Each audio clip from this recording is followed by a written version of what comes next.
My neighbor knocked on my door with blood on his hands and begged me to lie about what I heard the night before. He stood there shaking, breath sharp, eyes wide like he'd sprinted through hell and barely made it out alive. The blood wasn't dried. It was fresh, thin, red, running down his wrist like he'd tried wiping it off but gave up halfway. "Please," he whispered. "You didn't hear anything last night, right?" For a second, the world around me blurred.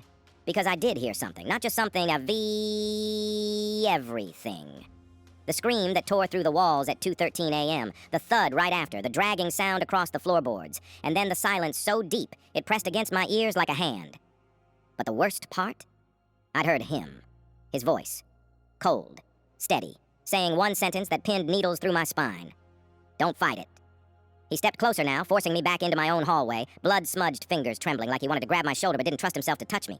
"Please," he said again, looking over his shoulder. "They'll ask. And you're the only one who could have heard." My heartbeat hammered. Not because of him. Because I already knew what he'd done. His girlfriend hadn't been at work like he claimed. She hadn't gone to her sister's.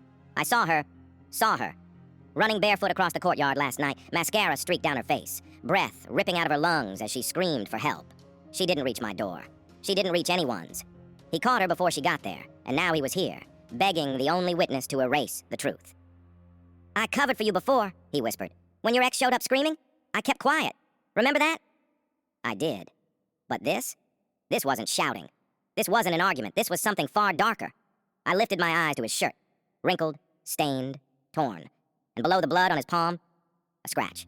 Long, deep, with skin under his nail. Something inside me clicked. "You need to leave," I said quietly, his jaw tensed. "Don't do this. You don't want trouble." "I didn't choose the trouble," I told him.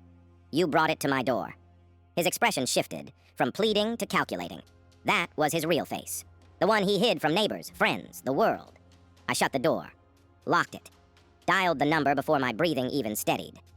When the police arrived, they bombarded me with questions. What did I hear? What time? Was there a scream? Which direction did it come from? I answered every single one. I told them the truth he begged me to bury. They found her.